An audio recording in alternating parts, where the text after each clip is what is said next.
Waalaikumsalam warahmatullahi wabarakatuh. Selamat pagi, salam sejahtera semuanya.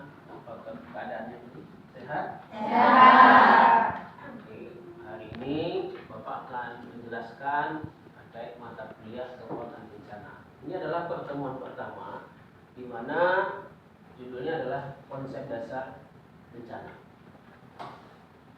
Bapak akan menjelaskan terkait konsep dasar bencana. Ada yang sudah pernah merasakan bencana? Ada. Coba salah satu. Karena banjir. Bagaimana rasanya? Bergetar. Menolong orang korban bencana ada? Ada. Apa yang ditolong? Covid. Apa yang ditolong orang Covid? Itu malah kan asrama Pak, jadi ada teman yang menderita Covid, jadi ngasih makan ke korban Covid. Oh, biasa berarti membantu orang lain. Apakah sudah belajar terkait konsepnya? Belum. Hari ini kita akan belajar konsep bencana itu apa yang harus kita lakukan. Sebelum masuk pembelajaran, Bapak akan kenalkan tujuan pembelajaran. Ada 6 tujuan pembelajaran. Yang pertama adalah menjelaskan definisi bencana. Yang kedua menjelaskan kategori bencana. Yang ketiga adalah menjelaskan tujuan Sendai Framework. Keempat adalah menjelaskan target Sendai Framework. 5 menjelaskan definisi SPGDP. 6 adalah menjelaskan 5 tanggung jawab profesi perawat. Tadi sudah bercerita pengalaman terkait bencana. Mari kita tonton video berikut ini. Apa yang dilihat di sini?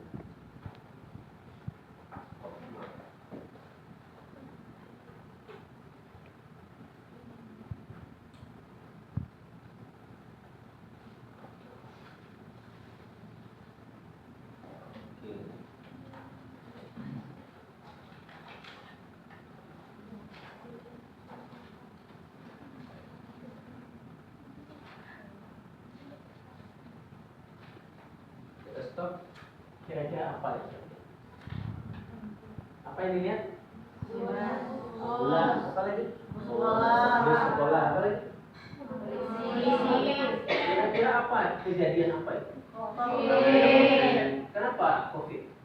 Pakai masker. Oh, pakai masker. Ingatnya masker ya. Kenapa ada di sekolah? Mungkin ambulannya nggak cukup. Ambulannya tidak cukup, benar. Jutaan orang di dunia dan di Indonesia itu menderita COVID, sehingga tidak sanggup lagi pelayanan normal ambulan, rumah sakit, puskesmas melayani, sehingga dibantulah dengan mobil-mobil lain termasuk di sekolah. Semua dalam di sekolah itu adalah pasien, isinya bukan satu orang. Jadi apa yang terjadi ketika bencana? Bedanya dengan kondisi biasa? Ayo. Apa itu definisi kira-kira bencana itu? Bencana itu kejadian yang menyebabkan terganggunya kondisi normal dan menimbulkan dampak bagi masyarakat sekitar. Ya, benar. Berarti mengganggu kondisi normal. Inilah definisi bencana. Benar, Maria? Ya. Nah. Jadi bencana itu menurut WHO adalah terganggunya kondisi normal dan menimbulkan dampak di masyarakat. Jadi luas, tidak hanya satu orang. Ya, bahkan di Undang-Undang 24 tahun 2027 itu juga tentang bencana.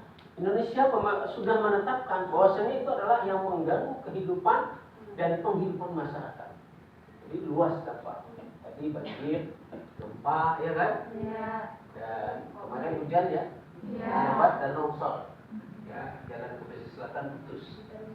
Ya, nah, ini adalah sebuah kondisi yang tidak normal terjadi karena mengakibatkan kerusakan lingkungan. Ini kejadian tempat lain. Tsunami dan gempa di Palu. Gempa dulu baru tsunami. Di Palu ini tidak sampai setengah jam, 30 menit sampai. Ya, nah ini terjadi. Ini adalah ikon kota Palu yang indah sekali. Teluk Palu itu luas dan tenang. Tapi tsunami terjadi karena gempa pusatnya. Nyaris tidak ada ombak di Teluk Palu. Ini semua bangunan, ada Universitas Islam Negeri Palu, ada mall, kemudian itu jembatan yang kuning adalah jembatan ikon kota Palu yang seperti jembatan yang luas dan tinggi sekali. Hancur semuanya dengan sesaat. banyak korban yang meninggal, yang hilang, rumah hancur. Inilah yang terjadi pada bencana. Dan mengingatkan kita juga yang terdekat dari Sumatera Barat. Beberapa hari lalu di jalan pesisir selatan putus dan ada orang yang meninggal, mobilnya hancur dan hanyut dan meninggal. Ini terjadi di saat bulan Maret 2024. Ini mengingatkan kita tentang bencana.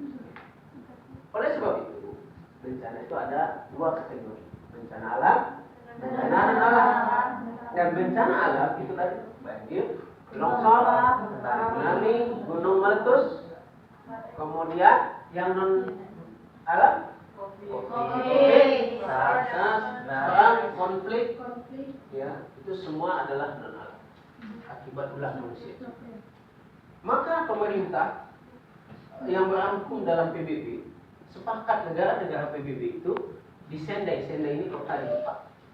Ya, ada kesepakatan Sendai di mana namanya Sendai Framework for Disaster Risk Reduction. Disaster Risk Reduction itu artinya mengurangi risiko bencana. Bencana tidak bisa dihindarkan, risiko bisa dikurangi. Direduksi namanya. Maka dikenal dengan programnya Sendai Framework for Disaster Risk Reduction. Ya. Jadi kerangka ini ditetapkan sampai 2030 dari 2015. Dan ini disepakati oleh seluruh anggota PBB di Washington bulan Juni 2015. Dan ini termasuk Indonesia sepakat. Mencegah lebih baik, mengurangi risiko jauh lebih baik. Itu prinsip dalam bencana. Dan 7 target Sendai Framework itu pertama menurunkan angka kematian, jumlah orang terdampak, menurunkan dampak ekonomi, menurunkan dampak infrastruktur dan fasilitas umum. Kemudian 3 yang ditingkatkan: peningkatan negara dalam peduli risiko bencana, kemudian meningkatkan kerjasama antar negara dalam menghadapi bencana, dan 7 meningkatnya ketersediaan sarana peringatan dini, dan juga informasi risiko dan kesiapsiagaan bencana. Pernah dengar di radio, di televisi, di media apapun, di iklan-iklan, di spanduk bagaimana kewaspadaan bencana? Pernah baca, pernah dengar, pernah lihat? Pernah. Kira-kira di mana pernah lihat? Ada yang lihat di mana tadi? Yang pernah? Di mana lihat? Atau dengar di mana? BMKG. Selain itu apa? Di radio pernah dengar? Pernah. Tidak pernah dengar radio? Tidak lagi. Di spanduk ada tempat untuk baca? Di mana? Di beberapa tempat mana? Di mana? Oh iya. Jadi di beberapa tempat titik-titik Kota Padang termasuk daerah rawan bencana, ada beberapa titik yang membuat kita sadar dan waspada terhadap bencana. Itu pentingnya. Nah, ini ada pertanyaan? Kira-kira? Jangan sampai tidak dapat jodoh karena tidak bertanya. Ada pertanyaan? Silakan. Tidak ada? Bertanya apa saja terkait bencana? Silakan. Ya, ada? Mario mau bertanya? Atau coba dulu Wanda? Ya, silakan. Atau yang lain? Roni? Pak, Ya, silakan. di yang 7 tadi kan ada nomor 3 dampak ekonomi. Iya. Nah, bagaimana mengatasi dampak dari ekonomi tersebut? Apakah pemerintah menyediakan Bantuan ekonomi. bantuan atau soalnya kan banyak kasus yang orang terkena dampak ekonomi ini malah jarang pemerintah itu yang turun langsung gitu. Oke, itu pengalamannya ya? Ya, Pernah merasakan seperti itu? melihat Tidak merasakan. Atau ada yang merasakan seperti tadi? Kata Maria, ada yang merasakan seperti itu? Tidak perhatian pemerintah? Ada merasakan? Korban gempa tadi, korban bencana tadi? Siapa? Nela? Ya. Nah, tadi tanya korban gempa pernah dapat bantuan tidak? Pernah. Bagaimana? Ada peduli tidak kira-kira? Ya, kurang. Memang banyak keluhan warga masyarakat korban bencana terkait masalah bantuan pemerintah terhadap ekonomi. Ini keterbatasan pemerintah dan juga ada kendala di lapangan. Ya, dan inilah memang yang harus kita atasi dan kita harus proaktif ketika menjadi petugas tetap melayani kondisi. Ya, tidak ada yang sempurna. Tapi pemerintah sudah ada perhatian untuk itu. Jauh lebih baik walaupun tidak sempurna. Ya, banyak saja. Banyak oknum-oknum kadang memanfaatkan itu. Yang terjadi. Oke? Setuju? Oke, kita lanjutkan. Ya. Nah, dalam kondisi bencana, saat penanggulangan itu adalah kondisi gawat darurat. Untuk kondisi gawat darurat itu bagaimana sistem tetap berjalan, maka dipadukan, dihandle dalam sebuah pelayanan namanya sistem penanggulangan gawat darurat terpadu. Satu komando sehingga dia mulai pelayanan sampai pengaturan bantuan, relawan semua dalam satu komando.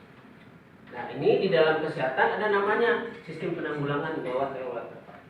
Itulah dibuat bagaimana informasi pelayanan call center di situ terkumpul semua dan sampai distribusi tenaga. Nah, ini sudah ada di Indonesia, pusatnya di Kementerian Kesehatan. Maka tanggung jawab kita sebagai profesi perawat yaitu dalam bencana ini ada 5. Apa itu? Relasi, tulus, ikhlas, ya, supaya kita bisa memberikan pelayanan. Jangan harap bantuan, karena orang dalam butuh bantuan. Bantu. Kemudian confidentiality adalah menjaga rahasia. Jangan ungkap kelemahan aib pasien apapun itu ke orang lain. Tangani dengan profesional. Itulah tugas kita sebagai perawat. Kemudian advokasi, memberikan perlindungan, terutama saat bencana. Tidak berlaku BPJS karena dia punya kasus khusus karena bencana dilayani semuanya. Nah, ini yang penting, masyarakat tidak tahu kemana dia harus berobat, datangi mereka, layani dengan baik, kemudian merujuk dengan baik. Itu bencana. Kemudian caring, perhatian. Kadang-kadang korban itu tidak mau mengungkapkan karena mungkin kondisi ekonomi atau ketidaktahuan pendidikannya atau banyak hal informasi yang tidak didapat yang miring bahkan. Oleh sebab itu kita harus perhatian apa yang terjadi. Respon-respon non-verbal yang tidak diungkapkan harus bisa kita rasakan.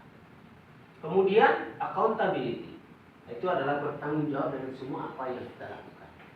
Sebagai seorang perawat profesional, apa yang kita lakukan, kita rencanakan dengan baik dan kita tanggung jawabkan apa yang kita lakukan. Itulah pentingnya ilmu, skill, kompetensi kita sesuai standar yang diinginkan. Itulah kita menjadi perawat. Maka dalam kondisi apapun, bencana tidak bencana, kita bisa melakukan ya kegiatan dan praktek kita sebagai perawat secara profesional dan bertanggung jawab. Oke? Nah, ini kuis. Nah, ini untuk penutup dari pelajaran tadi. Kira-kira dari pertanyaan yang Bapak tanyakan ini siapa yang bisa menjawab? Boleh pilih salah satu. Ya, 1 dulu, 3 dulu, 7, 6 dulu. Silakan. Ya, siapa dulu? Mariam dari yang silakan. Boleh mana? Nomor 1. Definisi bencana apa? Definisi bencana yang menurut WHO itu kejadian yang terganggu yang membuat kondisi normal dan menimbulkan dampak di masyarakat. Kejadian terganggu yang menyebabkan kondisi yang menjadi tidak normal. benar? Benar. Ya, luar biasa Mariam. Ya, bagus di dalam menginginkan. Ada lagi selain itu? Nah, silakan. Siapa namanya? Sehari. Nah, silakan. Nomor berapa?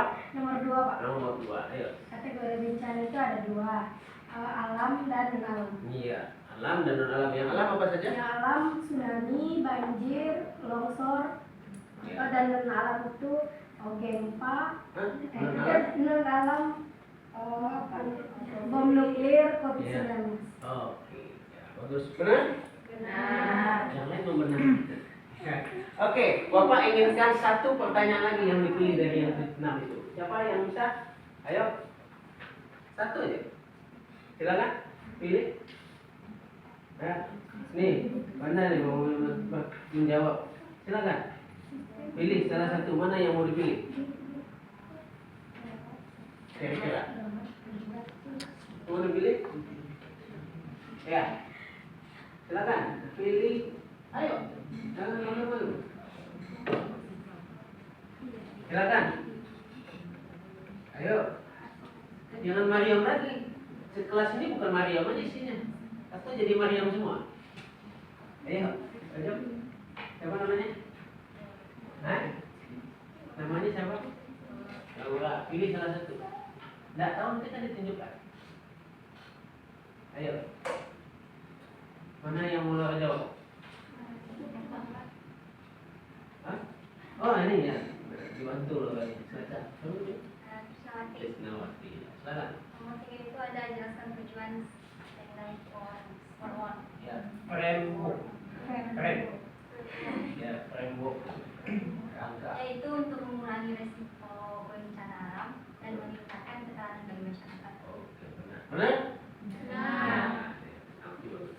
Jadi itu tadi tentang scientific review. Jadi scientific review itu kata kuncinya adalah DRR.